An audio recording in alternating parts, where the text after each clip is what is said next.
আচ্ছা, শোন, ফার্স্ট কথাটা হচ্ছে যে আমি তোদের ইন্টারনালের খাতা দেখেছি, কিন্তু কয়েকজন তো এত পচা উত্তর কেন লিখেছে সেটাই তো আমি বুঝতে পারলাম না। মানে কোশ্চেন কি বুঝতে পারিসনি? আর সেকেন্ড কথাটা হচ্ছে যে লিথোগ্রাফির যে ওয়ার্কিং প্রিন্সিপাল, ওইটা কিন্তু খুবই খুবই ইম্পর্টেন্ট। মানে যেহেতু এবারে তোরা তো ফার্স্ট ব্যাচ, আর প্রিভিয়াস ইয়ার্স কোশ্চেনের কোনো ব্যাপার নেই যে আগের বার এসে গেছে এবার ইম্পর্টেন্ট না। তো সেই হিসাবে পুরো একদম ন্যানো পার্টিকেলস এর রেসপেক্টেই বলছি যে ওয়ার্কিং প্রিন্সিপাল অফ লিথোগ্রাফি, এইটা আমি ঠিকঠাক লেখা খুব কম খাতায় পেয়েছি, ওই জন্য 10-এ 10 সবাইকে দিতে পারলাম না। হার্ডলি মনে হয় সব মিলিয়ে তিনজন হয়তো এটা ঠিকঠাক লিখেছে, লিথোগ্রাফি ওয়ার্কিং প্রিন্সিপাল। আর ছবি তো কেউই দিসনি, আমি তো ছবির জন্য নাম্বারও কাটলাম না, কেউই ছবি দেয়নি বলে। কিন্তু পয়েন্টটা হচ্ছে ছবি দিলে তো তোদের এত রচনা লিখতে হতো না। একদম যেই ছবিটা আজকে গ্রুপে পাঠিয়েছি ওই টাইপের একটা ভদ্র সভ্য একটা সুন্দর ছবি দিয়ে দিবি। প্রথমে একটা এরকম, যেটা হচ্ছে আমার সাবস্ট্রেট। সাবস্ট্রেট বেশি কথা লেখারই দরকার নেই, মানে ধর তোদের যদি 2 মার্কসে দেখান 2 মার্কসের দিতেই পারে, কারণ ওয়ার্কিং প্রিন্সিপালটা এমন কিছু বড় নয়। বা যদি 2 বা 3ও যদি থাকে তাহলেও ছবি থেকে তো অনেক সহজে এবং অনেক মানে কম্প্যাক্ট ভাবে অ্যান্সারটা লেখা যায়। সাবস্ট্রেট ছিল প্রথমে।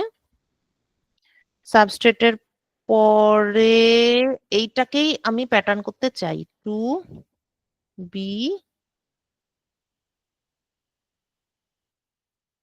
প্যাটার্নড। এবং সেটা কিরকম করতে চাই সেটাও তুই এখানেই দেখিয়ে দিতে পারিস। যে ধরা যাক টু বি প্যাটার্নড অ্যাজ ফলোজ, সেটা যেটা হচ্ছে গিয়ে দিস ওয়ান,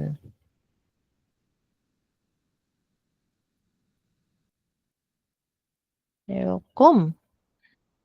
এইবার এটা আর এটা।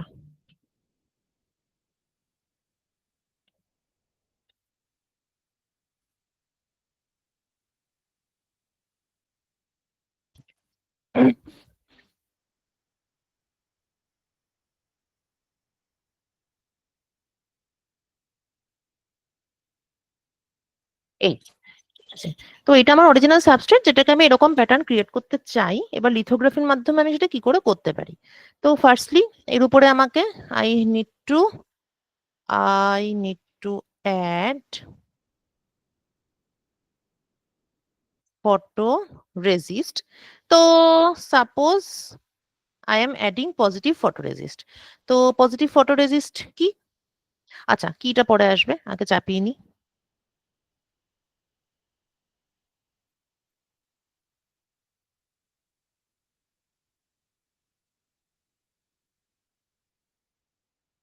এটা হচ্ছে অরিজিনাল সাবস্ট্রেট। তোদের তো লাল নীল পেন্সিল থাকেই, তোদের তো কোনো প্রবলেম নেই। একটা অন্য একটা কালার দিয়ে দিবি ফটো রেজিস্টের, দিস ওয়ান। হয়ে গেল। এবার ফটো রেজিস্টের উপর এইবার আচ্ছা, এরপর একটা বেকিং যদিও আছে সেটাকে তুই একসাথেও লিখে দিতে পারিস। এইটা ফটো রেজিস্ট অ্যাড করলাম, এবং প্রি প্রি বেকিং দিতে হবে না, বেকিং লিখলেই হবে। ফটো রেজিস্ট হলো অ্যান্ড ফলোড বাই বেকিং, হয়ে গেল। এইবার আসবে মাস্ক, অ্যালাইন মাস্ক। এইবার মাস্কের সিলেকশন, যদি ফটোরেজিস্ট পজিটিভ হয় তাহলে মাস্ক হবে নেগেটিভ। আচ্ছা, নেগেটিভ মাস্ক মানে কি? এটা তোকে অ্যান্সারে লিখতে হবে না, এটা আমি এখানে বলার জন্য বলছি যে মাস্কের কাজ হচ্ছে কাভার করা। মাস্ক কি করে? Mask covers. তাহলে নেগেটিভ মাস্ক কি করবে? নেগেটিভ মাস্ক হচ্ছে এক্সপোজ করবে। ঠিক আছে, তার মানে যেই প্যাটার্নটা আমি তৈরি করতে চাই নেগেটিভ মাস্ক সেই প্যাটার্নটাকে এক্সপোজ করবে। রাইট, তাহলে এই রকম জিনিসটার জন্য মানে যেই ব্যাপারটা এখানে তৈরি হয়েছে ফটোরেজিস্ট প্লাস সাবস্ট্রেট, এইটা এটার উপরে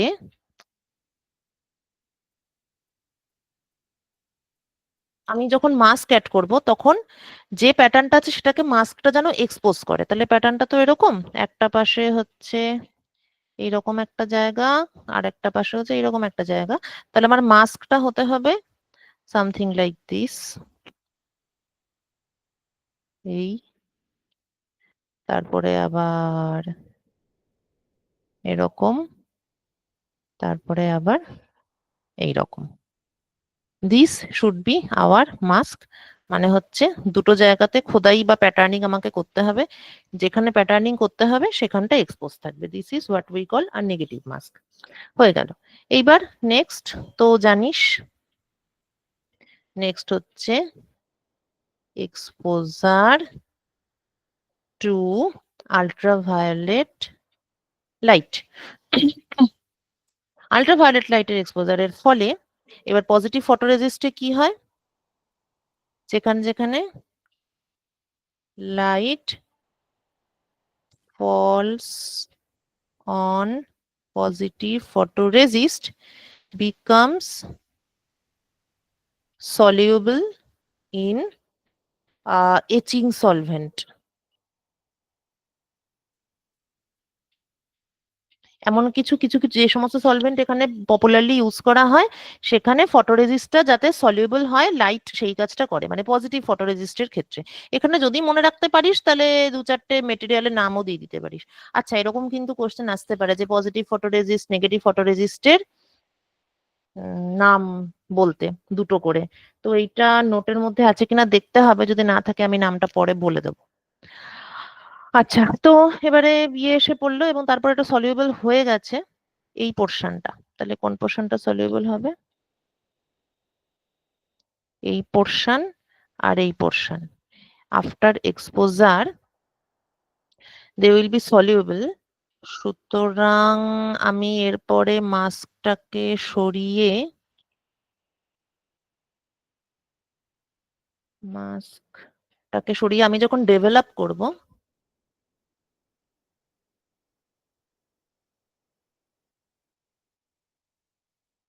আমি যখন ডেভেলপ করব, ও আচ্ছা, তাহলে তো এই ছবি দিয়ে কাজ হবে না। আচ্ছা, এক মিনিট,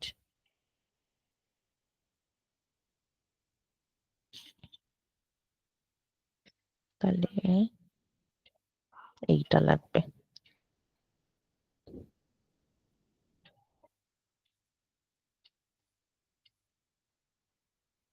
যখন ডেভেলপ করব তখন আমি এরম, এইটা, তারপরে এইরকম, তারপরে আবার এইরকম, কারণ মাঝের ব্যাপারটা সলিউবল হয়ে গেছিল, সেটা সলভেন্ট অ্যাড করেছি বলে ওটা ডিজলভ করে ব্যাপারটা উড়ে বেরিয়ে গেছে।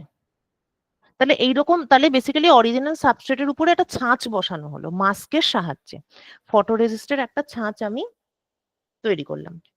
ঠিক আছে, আচ্ছা, ডেভেলপ করার পর এচিং এর প্রশ্নটা আসবে। আচ্ছা তাহলে না, এটা এচিং সলভেন্ট তো নয়, তো ভুল বলেছি, এটা ডেভেলপিং সলভেন্ট হবে, যেই সলভেন্ট দিয়ে আমি ডেভেলপ করছি, ডেভেলপিং সলভেন্ট। রাইট, এরপর আমি যে মেটেরিয়াল দিয়ে আমার যেমন এচিং করার তেমন করব। এটার পরের স্টেপ হচ্ছে এচিং, এচিং, এবং এচিং এর পর রেজিস্টকে রিমুভ করে দিতে হবে, স্ট্রিপ দা ফটো রেজিস্ট। তাহলে এচিং করার ফলে এই ব্ল্যাক পোর্শনটা, যেটা দিয়ে এচিং করব ব্ল্যাক পোর্শনটা কিছুটা ক্ষয়ে যাবে আর বাকি পোর্শন একই থাকবে, এবং তারপরে ফটো রেজিস্ট রিমুভ করে দেওয়া হয়েছে। সুতরাং আমি আমার প্যাটার্ন করা সাবস্ট্রেট পাচ্ছি। This is our pattern substrate. তো এই হচ্ছে এইরকম হবে তোর লেখা, এইরকম লেখা হলে একদম পারফেক্ট, এবং খুব বেশি লিখতেও হবে না তোকে অত বড় বড় সেন্টেন্স। কেউ কেউ আবার লিথোগ্রাফির উপরে রচনা লিখে দিয়েছে, কে আবার লিখেছে সানস্ক্রিন গায়ে লাগিয়ে তারপরে যেটা করা হয়, মানে যেটা ঘটনা ঘটে। এক্সাম্পল হিসেবে ঠিক আছে, কিন্তু কোয়েশ্চেনটা তো সেটা নয়। কোয়েশ্চেন হচ্ছে লিথোগ্রাফির ওয়ার্কিং প্রিন্সিপাল, সেই হিসাবে একটু এক্সট্রা লেখা হয়ে গেছে। তো তোকে যদি বলতো যে হোয়াট ইজ লিথোগ্রাফি, বা হ্যাঁ, তোকে যদি বলতো লিথোগ্রাফি কি, হোয়াট ইজ লিথোগ্রাফি, তখন তুই এক্সাম্পল হিসেবে আমি সানস্ক্রিন লাগালাম, তাহলে কিছু কিছু পোর্শন কাভার আপ হলো কিন্তু বাকি পোর্শন এক্সপোজ থাকলো, এরকম তুই তখন লিখতে পারিস। কিন্তু ওয়ার্কিং প্রিন্সিপাল এখানে স্পেসিফিক্যালি জানতে যে তখন তো ওগুলো লেখা বেকার। তাহলে বুঝেছিস তো কি করতে হবে? বেসিক্যালি এইরকম একটা সুন্দর ছবি আঁকতে হবে, আর প্রত্যেকটা স্টেপের পাশে পাশে তুই, আমি তো এখানে সেন্টেন্সটা লিখিনি, যদিও এরকম লিখলেও তুই নাম্বার পাবি, ঠিক আছে, কিন্তু বাট স্টিল অ্যান্সার একটু ভালো করে লেখা উচিত। তো তুই প্রত্যেকটার পাশে পাশে প্রথমে একটা এরকম দেখাবি যে এরকম আছে, আর আমি আমি হচ্ছে যে এই রকম করতে চাই,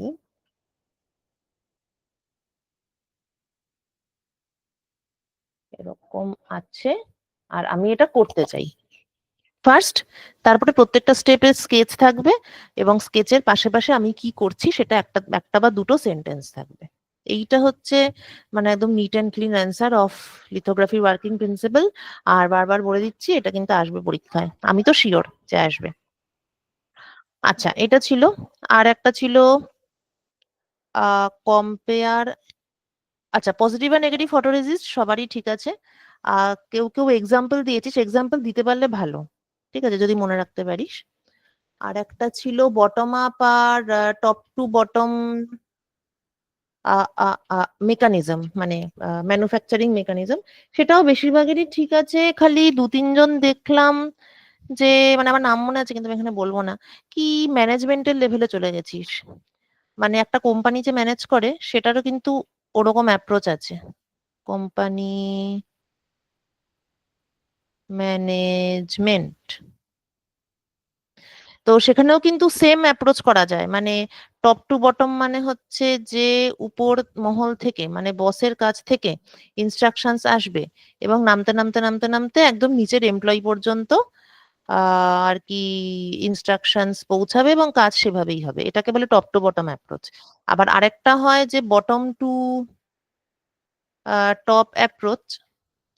সেখানে হচ্ছে যে এমপ্লয়ি হয়তো কিছু একটা সাজেশনস দিল, তারপরে সেটা আস্তে আস্তে উপরে গিয়ে ম্যানেজমেন্টের কাছে পৌঁছালো, ম্যানেজমেন্ট সেটাকে কনসিডার করলো, করে সে আবার একটা নতুন কিছু পলিসি বানালো, মানে এই রকম ভাবে হয়, সেটা বটম টু টপ বলে। যদিও এটা ম্যানেজমেন্টের এক্সপার্টরা অনেক ভালো জানে, আমি জাস্ট রাফলি বললাম যে কি রকম টাইপের হয়। তো টপ টু বটম আর বটম টু টপ অ্যাপ্রোচ অবশ্যই খুবই জেনারেল টার্ম এবং অনেক জায়গায় ইউজ হয়, কিন্তু তার মানে এই নয় যে তুই ন্যানো পার্টিকেলের অ্যান্সারে তুই ম্যানেজমেন্টের টপ টু বটম লিখবি। হ্যাঁ, এটা দুজন লিখেছিস। তো এই যদি লিখিস পুরো গোল্লা পাবি একদম। মানে তুই সেন্টেন্স পুরো না লিখতে পারলি সেটা তাও ঠিক আছে, কিন্তু তুই এটা পুরো আলাদা জিনিসের টপ টু বটম আর বটম টু টপ লিখতে বসে গেলি, ওটা করলে হবে না। আর এটা ছিল লিথোগ্রাফি, ছিল আর একটা কি ছিল কোশ্চেন,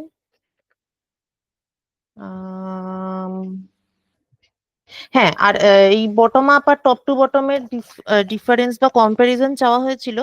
সেখানে উপরে যে সিনথেসিস রাসায়নিক হয়, যান্ত্রিক হয়, হ্যান ত্যান, এইগুলো তো এক্সট্রা কথা, এগুলো কিন্তু সায়েন্সের উত্তরে লেখাটা উচিত নয়। একটা কি কোশ্চেন ছিল,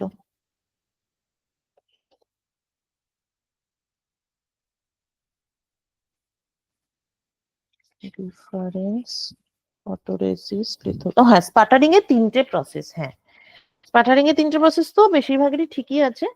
DC sputtering, RF sputtering, magnetron sputtering. আচ্ছা, অ্যান্সারে কেউ কেউ আয়ন বিম স্পাটারিং লিখেছিস, কিন্তু মানে ওটা ঠিক ক্লাসিফিকেশনের মধ্যে পড়বে না, তুই মেনশন যদিও করতে পারিস। দেখ, আয়ন বিম স্পাটারিং মানে হচ্ছে যে আমি কি দিয়ে স্পাটারিংটা করছি, আয়ন বিম দিয়ে করছি। তো আয়ন বিম ছাড়া আরো অন্যান্য জিনিস বা অন্যান্য প্রোব এই সমস্ত দিয়েও লোকে স্পাটারিং করে, তো সেগুলো অবশ্যই আলাদা আলাদা ক্যাটাগরি।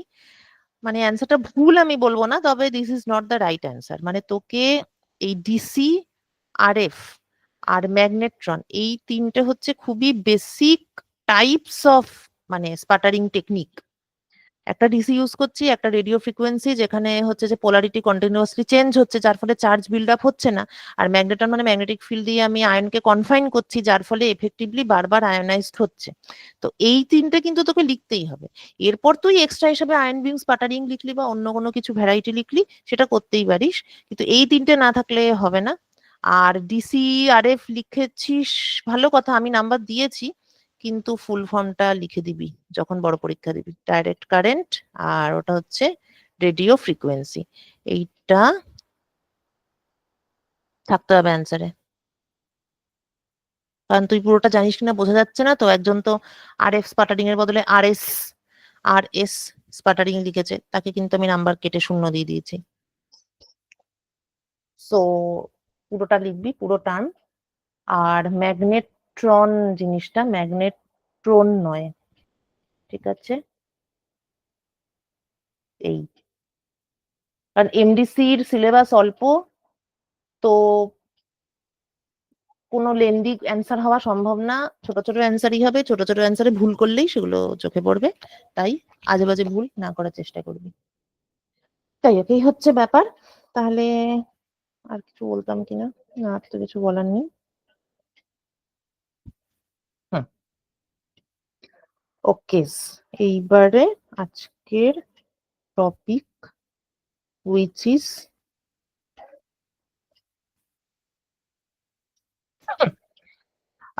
Bottom to up. ঠিক আছে, আগের দিন আমরা শিখেছি যে বড় জিনিস থেকে ভেঙে ভেঙে ছোট জিনিস কি করে পাওয়া যায়, but today we will build up build up the nano structures. অনেক রকম মেথড আছে, খুব সুন্দর সুন্দর এবং খুবই ইন্টারেস্টিং। আর একটা কথা হচ্ছে যে মানে বটম টু টপ করলে আমাদের কন্ট্রোলটা একটু বেশি ভালো থাকে, যদিও খরচ সাপেক্ষ অনেক অনেক। আমি যে মেশিনটা ইউজ করেছি তার দাম কোটি কোটি টাকা, মানে এখন কত দাম হয়েছে সেটা আমাকে দেখতেও হবে আর কি। তবে কি বেটার কন্ট্রোল থাকবে, বেটার স্ট্রাকচার পাবি, মানে স্ট্রাকচারাল কোয়ালিটি এটা বেটার হবে।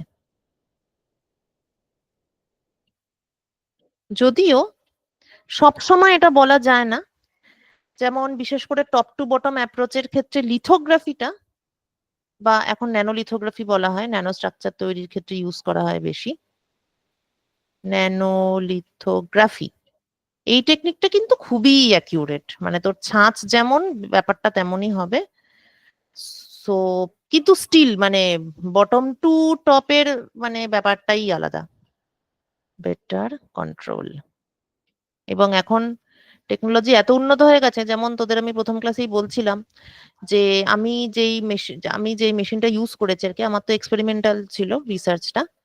তো সেখানে উই ওয়্যার এবল টু, মানে এরকম ধর সিলিকন সাবস্ট্রেট ছিল, এরকম, এটা সিলিকন। এবার আমি তো অ্যাটম গুলো সব দেখতে পাচ্ছি। অ্যাটম দেখার আলাদা টেকনিক, সেটা এখন বলা মুশকিল, মানে বলা যাবে না। ওটা কোয়ান্টাম এফেক্ট ইউজ করে অ্যাটম গুলোকে ভিজুয়ালাইজ করা হয়, মানে অ্যাটম দেখতে পাওয়া যায় মেশিনের মাধ্যমে, মেশিন অ্যান্ড সফটওয়্যার। সেটা ঠিক আছে। এবার একটা জিনিস থাকে, একটা প্রোব থাকে যেটা দিয়ে অ্যাটমটাকে দেখা যায়, মানে এই প্রোবটা মানে এটা একটা কোনো মেটালের একটা নিডল। তো এটা যখন যে অ্যাটমের উপর থাকবে, সিলিকন সারফেসের অ্যাটম এগুলো, তো যখন যে অ্যাটমের উপর থাকবে তখন সেই অ্যাটমকে দেখতে পাওয়া যাবে। তো এই নিডলটা দিয়ে শুধু যে অ্যাটমকে দেখতেই পাওয়া যায় এটাই নয়, এই নিডলটা চাইলে একটা অ্যাটমকে পিক আপ করতে পারে এবং একটা অ্যাটমকে ড্র্যাগ করতেও পারে। তো আমি চাইলে এই নিডলটাকে নামিয়ে পুরো অ্যাটমের গায়ে ঠেকিয়ে দিতে পারি, এবং ঠেকিয়ে দিলে নিডলের ডগাতেও তো অ্যাটম আছে আর এখানেও অ্যাটমই আছে, তার এদের মধ্যে একটা বন্ড ক্রিয়েট হবে। ভ্যান্ডার ওয়ালস, এদের যে ক্লাউডটা আছে, ওয়েভ ফাংশন বা ক্লাউড, তাদের ওভারল্যাপ হবে, তাদের মধ্যে একটা বন্ড ক্রিয়েট হবে। এরপর যদি টিপটাকে আমি আবার উপরে তুলে নিই, তাহলে দেখা যাবে যে, বাবা তো আবার ছবি আঁকতে হবে, হোয়াট এভার, তাহলে দেখা যাবে যে বাকি অ্যাটমগুলো তো আছে যার যার মতো, কিন্তু ওই টিপের গায়ে, টিপটা যে অ্যাটমের গায়ে ঠেকেছে, টিপটা স্মার্টলি অ্যাটমটাকে তুলে নিল, মানে বন্ড ক্রিয়েট হয়েছে। তো এবার যদি টিপটাকে উপরে তুলে নিই, টিপের গায়ে অ্যাটমটাও উঠে আসবে। যদিও এতটা উপরে তোলা হয় না, এটা একটু বেশি তুলে দিয়েছি। তারপর টিপটাকে আমি ড্র্যাগ করে অন্য জায়গায় নিয়ে যেতে পারি, এবং সেখানে নিয়ে গিয়ে তারপরে ভোল্টেজ অ্যাপ্লাই করে অ্যাটমটাকে ঝেড়ে ফেলতে পারি। মানে যেমন ভাবে আমাদের হাতে ধুলো লেগে যায়, আমরা হাতটাকে ঝেড়ে ফেলি, ইটস লাইক দ্যাট। তাহলে এই নতুন অ্যাটমটা এর উপরে বসে গেল। এরকম ভাবে পাশাপাশি তুই আরো অন্য জায়গা থেকে অ্যাটম তুলে এইখানে বসিয়ে, তুই পাশাপাশি বসিয়ে একটা অ্যাটমিক ওয়্যার তৈরি করতে পারিস, যেই জিনিসটার প্রচুর ইন্টারেস্টিং ফিজিক্যাল প্রপার্টি থাকতে পারে। এবং এই যে এখন বলে না, এখন না, এটা বহুকাল আগেই হয়ে গেছে, পৃথিবীর ক্ষুদ্রতম transistor is a single atom transistor, মানে একটা সিঙ্গেল অ্যাটমকেই ট্রানজিস্টর হিসেবে ইউজ করা হয়। ট্রানজিস্টর ব্যাপারটা কি, ট্রানজিস্টর হচ্ছে একটা বেসিক ইলেকট্রনিক কম্পোনেন্ট, যেটা ছাড়া কোনো কিছু, কোনো ইলেকট্রনিক ডিভাইস তৈরি করা যাবে না। মানে কোনো মিনস কোনো ল্যাপটপ, ফোন তো আমাদের পরিচিত জিনিস বললাম, তারপরে আরো অপরিচিত যা দিয়ে আমাদের পুরো মডার্ন লাইফটা চলছে এবং সাংঘাতিক সব জিনিসপত্র হয়েই চলেছে, তাদের একটা বেসিক কম্পোনেন্ট হচ্ছে ট্রানজিস্টর। এবং সবকিছু তো মিনিয়েচারাইজড হয়ে গেছে। এটা হতে পেরেছে একটাই কারণে, কারণ একটা অ্যাটমকেই একটা ট্রানজিস্টর হিসেবে এখন ইউজ করা যায়। যাই হোক, এগুলো ফিজিক্সের ভেতরের জিনিস, এখন বাদ দে। কিন্তু কথা হচ্ছে যে এই সমস্ত যে তৈরি করা গেছে তার একটাই কারণ, কারণ অ্যাটমকে আমরা কন্ট্রোল করতে পারি, জাস্ট তুলি আর বসাই, মানে উই ক্যান ডু ইট। তো এবার এখানে দেখ কতটা অ্যাকিউরেটলি আমি এই কাজটা করতে পারি। আমি ঠিক যতগুলো অ্যাটম বসাতে চাইবো ঠিক ততগুলোই আমি বসাতে পারি। এটাই হচ্ছে আমার বেটার কন্ট্রোল এবং বেটার স্ট্রাকচারাল কোয়ালিটি। আমার যদি মনে হয় যে না এখানে অ্যাটমটা ঠিকঠাক বসেনি, আবার এটাকে তুলে আমি সরিয়ে দিতে পারি। তো বটম টু টপ অ্যাপ্রোচ এই জন্যই বেটার, কিন্তু কি অনেক অ্যাডভান্স টেকনোলজি লাগে, তাই খরচ সাপেক্ষ, so it's complex and costly, highly expensive.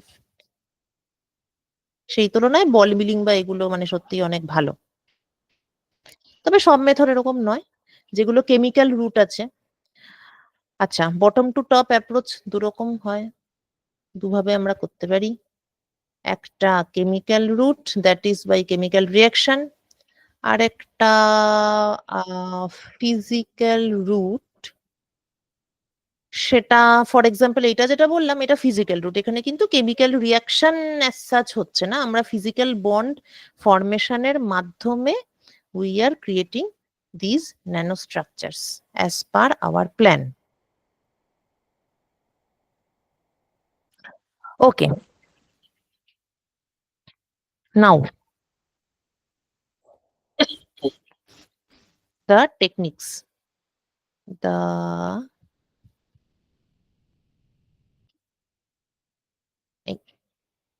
the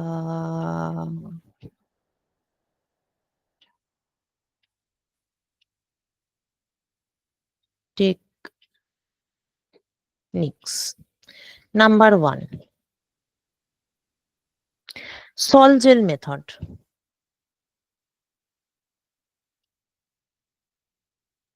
এগুলো বেশ সোজা সোজাই আছে, নামের মধ্যেই দেখা যাচ্ছে যে জিনিসটা কি সেটা নামের মধ্যেই সেটা বোঝা যাচ্ছে, সল এবং জেল। তাহলে একটা সলিউশন থাকবে এবং সেটার থেকে একটা জেল টাইপের জিনিস তৈরি করতে হবে। তো এটা এসেনশিয়ালি একটা কেমিক্যাল রুট,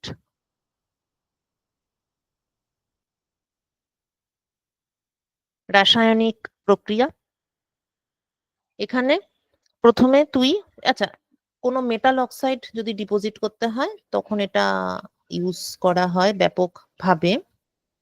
তো কোনো একটা মেটাল অক্সাইড বা সল্ট, প্রথমে তুই সেটার কি করবি, সলিউশন বানাবি। আচ্ছা, যারা বাংলায় লিখবি, আমি নোটটা দেখছিলাম, তো এখানে তো সলিউশনের বাংলা করে দিয়েছে সমাধান। তো বুঝতেই পারছিস সমাধান তো হবে না এটা। কি হতে পারে? কি হবে এখানটায় বাংলাটা?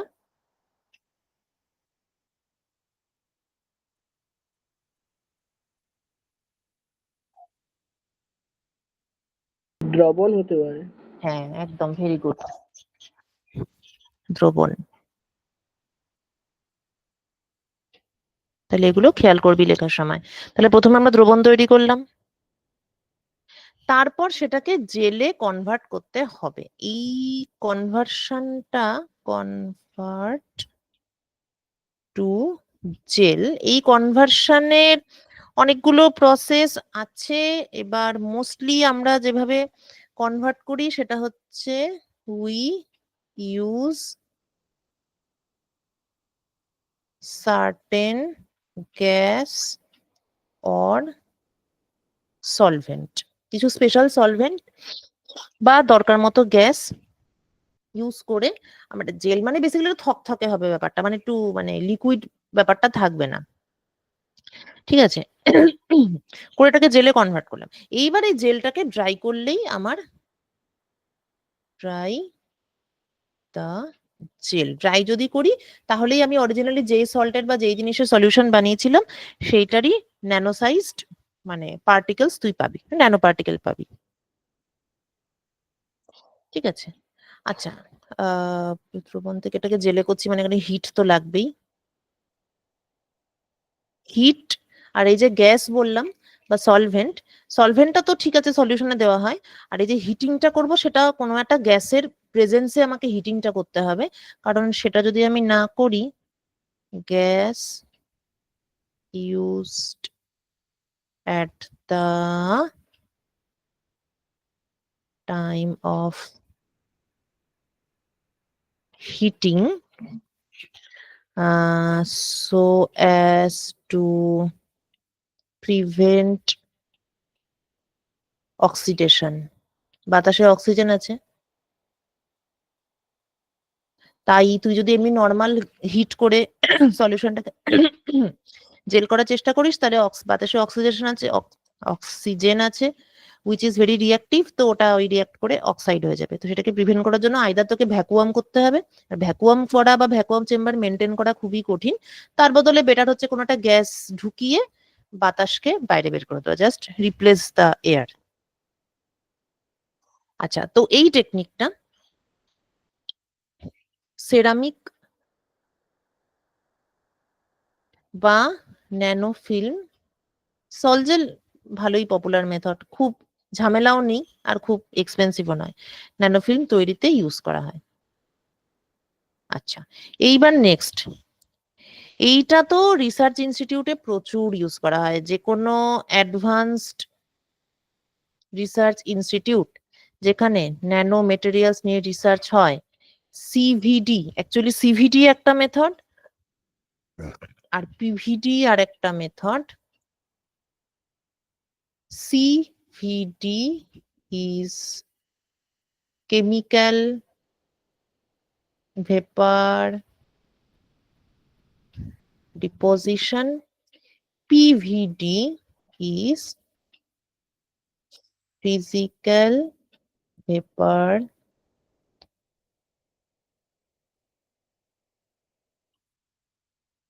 deposition।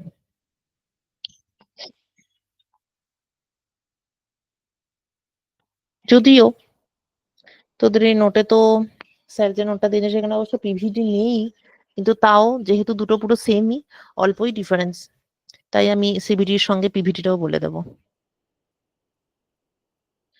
আচ্ছা, ভেপার তার মানে বোঝা যাচ্ছে যে সাবস্ট্রেট থাকবে, দিস ইজ আওয়ার সাবস্ট্রেট, এর উপরে সাবস্ট্রেট, এর উপরে আমি কিছু একটা ডিপোজিট করতে চাই, মেটেরিয়াল টু বি ডিপোজিটেড, সেটা একটা কিছুর মধ্যে আছে। এর মধ্যে মনে কর আছে। এখন ডিপোজিশনের টেকনিকটা কি? টেকনিক হচ্ছে ভেপোরাইজ দ্য মেটেরিয়াল। ঠিক আছে, তাহলে এটাকে ভেপোরাইজ করতে হবে, তাহলে হিটিং করতে হবে। Just apply heat, apply heat, vaporize the material. এই টেকনিকটাতে বোঝা যাচ্ছে যে এখানে এয়ার থাকা একদম চলবে না, কেননা এখানে ব্যাপারটা কি হচ্ছে, ভেপার হচ্ছে। এই ভেপারটা সাবস্ট্রেটে পৌঁছাবে, সাবস্ট্রেটে পৌঁছানোর পর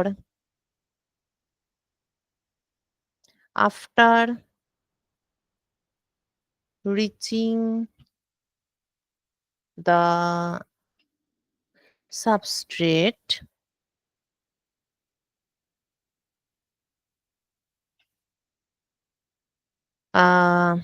it will react chemically, chemical reaction হবে এখানে, এবং তারপরে নতুন মেটেরিয়াল ফর্ম হবে, এবং তারপরে সেটাই আর কি nano material, nano wire, nano dot. এই প্রসেসে তৈরি হয় গ্রাফিন, এই প্রসেসে তৈরি হয় ন্যানো টিউব, এটসেট্রা। এখন যেটা ইম্পর্টেন্ট সেটা হচ্ছে অবশ্যই এয়ার থাকা যাবে না, একদমই নয়। এয়ার তো ছেড়েই দে, অন্য কোনো গ্যাসও নয়, নো আদার গ্যাস। তাহলে সল জেল মেথডে যেমন পুরো ঘটনাটাই সলিউশনের ভেতরেই ঘটছিল, একটা সলিউশন হলো, তার মধ্যেই পুরো ব্যাপারটা ঘটবে, তারপর সলিউশনকে জেল করলাম, জেলটাকে ড্রাই করলাম, এটা একটু সোজা সাপটা আছে। এখানে কিন্তু তা নয়, এখানে একটা সাবস্ট্রেট আছে, একটা মেটেরিয়াল আছে, মেটেরিয়ালটা জার্নি করে সাবস্ট্রেট অব্দি পৌঁছাবে, তার মানে মাঝখানে এয়ার তো দূরের কথা, অন্য কোনো কিছুই থাকা যাবে না, কারণ তাহলে তো সেটা ইমপিউরিটি হিসেবে ঢুকে যাবে। তার মানে here what we need is vacuum. এই ভ্যাকুয়াম কিন্তু তৈরি করা চারটিখানি কথা নয়। তুই সিম্পল একটা ভেবে দেখ, সেই ছোটবেলায় মনে আছে মাধ্যমিকের টেক্সট বুকে থাকতো যে আম, কি একটা ছিল, এরকম একটা গোলক যেটা দুভাগে ভাগ করা আছে, এই গোলকের মধ্যে বাতাস বায়ু শূন্য করে দেওয়া হলো, এবং তারপরে দুদিকে দুটো হাতি, হাতির পায়ের সঙ্গে এটা বেঁধে দেওয়া হলো। তো দেখা যাবে যে হাতি আমি আঁকতে পারবো না, কিন্তু এটা হাতির সুর। এরকমই ছিল ছবিটা তোদের মনে করানোর জন্য। এটা হচ্ছে হাতির কান, আর এ হচ্ছে, এটা আমার কাস্টমাইজড হাতি, এরকম টাইপের একটা ছবি ছিল। এটা একটা পা, এটা সামথিং, এটা একটা পা, তো পায়ের সঙ্গে বেঁধে দেওয়া হয়েছিল। তো মানে বক্তব্যটা এটা ছিল যে দুদিকে দুটো হাতি বেঁধে দিলেও এটাকে আলাদা করতে পারবে না, এমন হচ্ছে বায়ুর চাপ। তাহলে এবারে ভাব যে একটা বড়সড় বাক্স বা চেম্বার, যার ভেতরে তোর এই ঘটনাটা ঘটবে, এই CVD, chemical vapour deposition.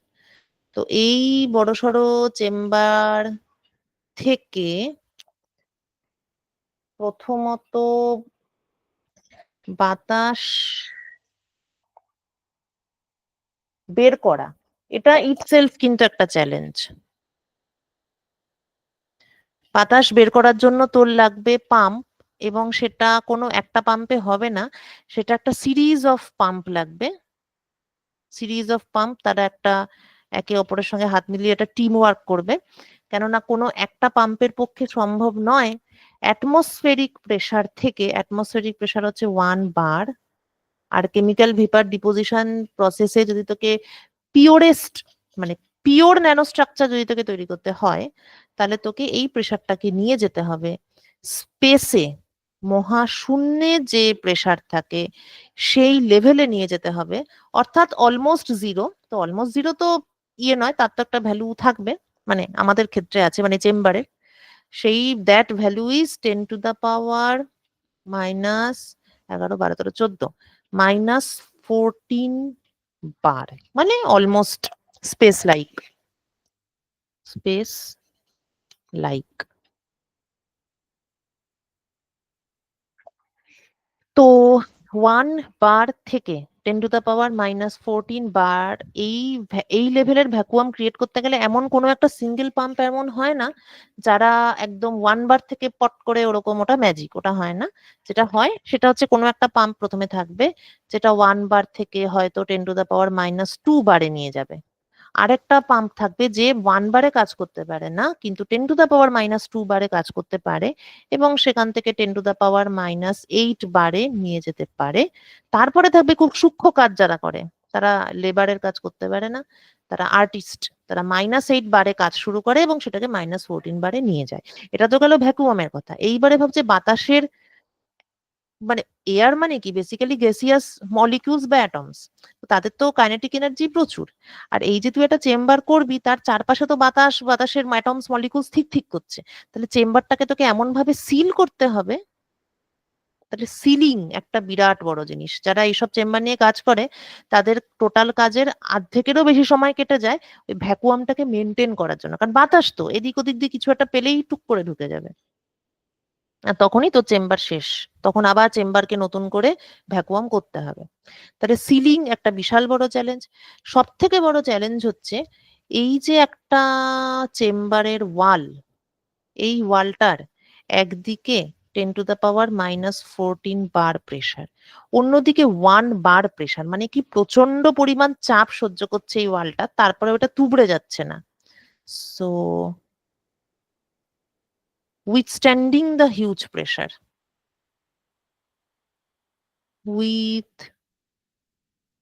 withstanding the pressure, ঠিক আছে, এইগুলো সবই হচ্ছে বিরাট বড় বড় বড় বড় challenge for both CVD and PVD. আচ্ছা, সিভিডির সাথে পিভিডির ডিফারেন্সটা কি? পুরো ব্যাপারটাই same, the difference is here, the difference is no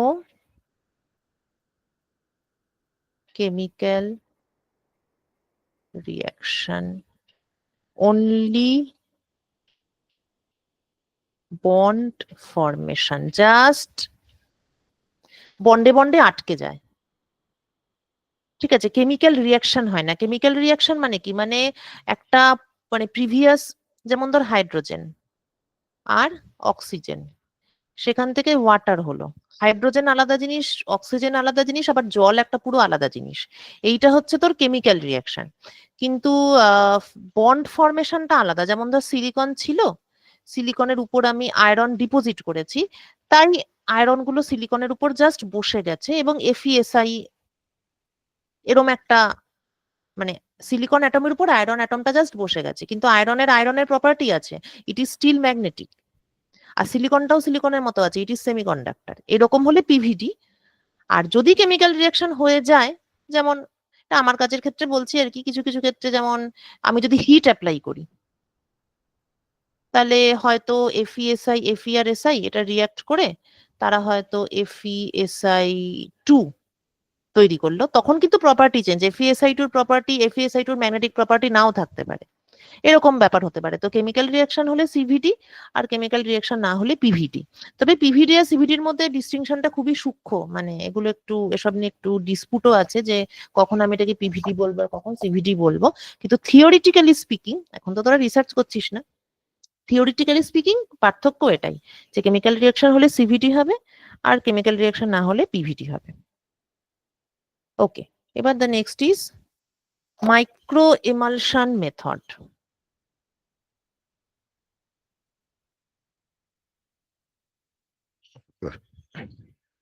1 2 3 4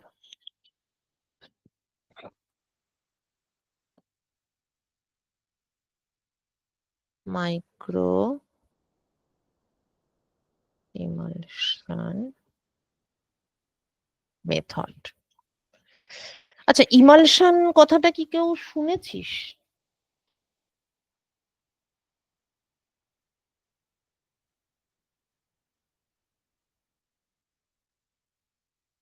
emulsion কথাটা কেউ শুনিসনি? ফটোগ্রাফি সঙ্গে ইমালশন কতটা জড়িত, মানে অবশ্য এখনকার ফটোগ্রাফি নয়, মানে এখন তো ডিজিটাল ফটোগ্রাফি। আগে যখন ক্যামেরা দিয়ে ফিল্মে ছবি তোলা হতো তখন সেটাকে তো নেগেটিভ থাকতো, নেগেটিভকে ডেভেলপ করা হতো। ডেভেলপ করার সময় যে সলিউশন ইউজ করা হতো সেটাকে বলা হতো এমালশন। তো তবে এটা মাইক্রো এমালশন। তো এখানেও আমি একটা দ্রবণ বা মিশ্রণ তৈরি করব, কিন্তু মাইক্রো এমালশন কেননা মাইক্রোস্কোপিক, কি বলে ওটাকে, মানে মাইক্রো ওয়্যার বা মাইক্রো পার্টিকেল তৈরি করার ক্ষেত্রে আমি ইউজ করছি, তাই মাইক্রো এমালশন বলে। তো এখানে basically we form certain emulsion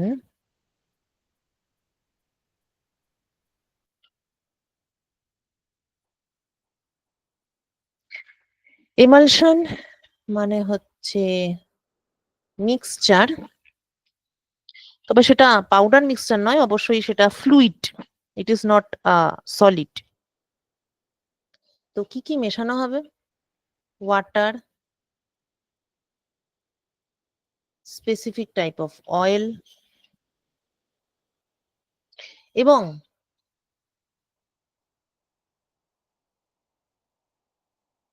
surfactant. এদের একটা স্পেসিফিক রেশিওতে মিশিয়ে আমি ইমালশন তৈরি করলাম।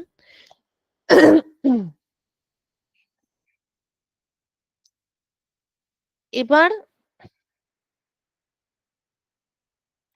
এই ইমালশন থেকে বিভিন্ন প্রসেসে,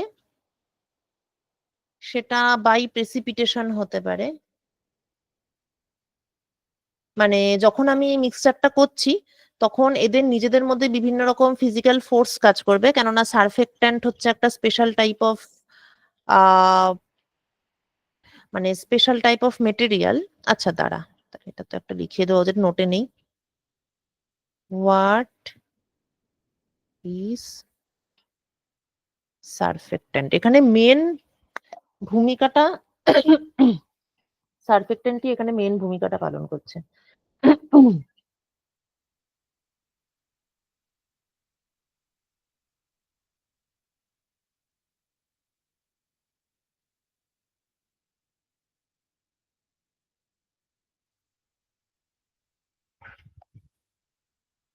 সারফেক্টেন্ট হচ্ছে একটা স্পেশাল টাইপ অফ কম্পাউন্ড যারা লিকুইডের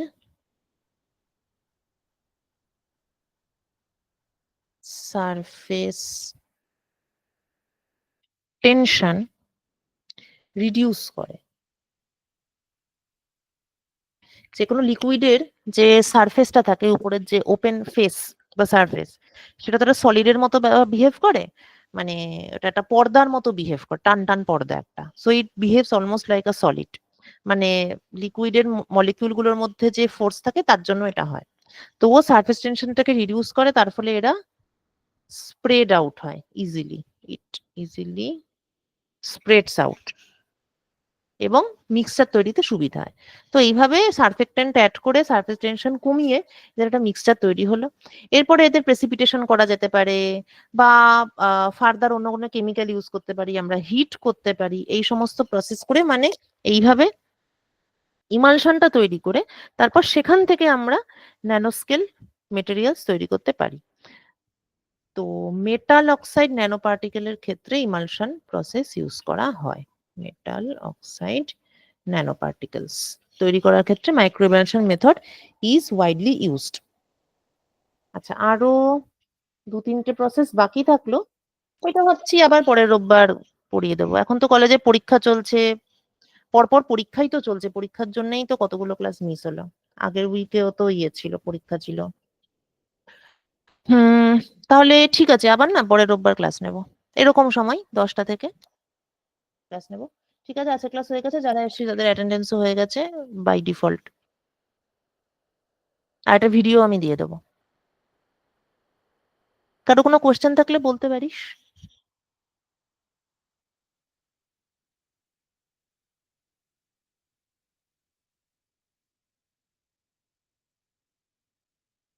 না হলে পরে ক্লাস শেষ, ছুটি।